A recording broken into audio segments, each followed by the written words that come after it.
So what do you think it would take to change your posture? If you look in the mirror and you've got awful posture staring back at you, then you might be stressed about it and you might want to do something about that. Most people turn to stretches at this point, but I'm here to tell you that is a massive waste of your time. And with just 4 exercises, you could be doing a whole lot more to get you as far away from Mr. Burns posture as you possibly can. In today's video, I'm going to cover what these 4 exercises are, how you can do these with minimal equipment, all at home, and how anyone, including you, can improve your posture in a short amount of time. People always talk about the hip flexors being tight, and this being one of the reasons for bad posture. The next exercise takes the hip flexors through a large range of motion, working on them eccentrically, which we know can have a bigger effect on flexibility than static stretching alone, but it also strengthens the tissue as well, so it's double whammy. We're talking here about the split squat. Simply get a bench and prop your foot up onto it,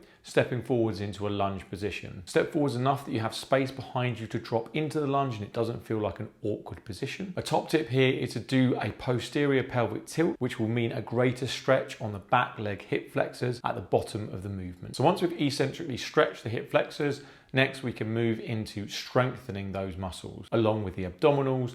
The exercise that I find that gets your abs absolutely firing is a good old hanging leg raise. And this one doubles up as you get a stretch through the lats from the hanging, which helps with your shoulder mobility as well. It totally torches your abdominals. Just remember to make sure that you flex your spine slowly at the top to really engage your abdominals and not be putting too much pressure through your lower back. The other thing which people hate about their posture is that round in the middle position. And this next exercise will work on that thoracic extension mobility through the entire upper body, as well as working on significant hip mobility for free. And that exercise is the overhead squat. You can use a band or you can use a bar, whatever you want, but with the arms overhead, you drop into the squat, and this encourages thoracic extension and also works on your lat mobility, which helps to reduce the rounding position of those shoulders and upper spine. And with this one, what you can do is work on your gradual mobility. You can pop some weight plates underneath your heels if you find it really hard to stay in a good position, and then gradually build up from there.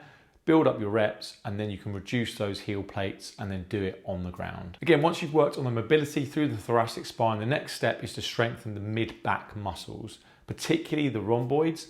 And I find a Pendlay Row is an amazing exercise that will not only smash those muscles. So I think it's great with this is you need to stabilize through the core in the start position. Boom. 4 exercises that will help you see more upright position in the mirror. But the real question is, why are you trying to keep more upright? You might actually be shocked to learn that if you are doing this due to pain or discomfort, then posture has very little correlation to pain. Yep, you heard that right. Poor posture does not equal pain. And the studies prove this. So the first thing you need to do is stop worrying about what you see in the mirror. If you want the real way to get rid of your chronic pain, then check out this video here.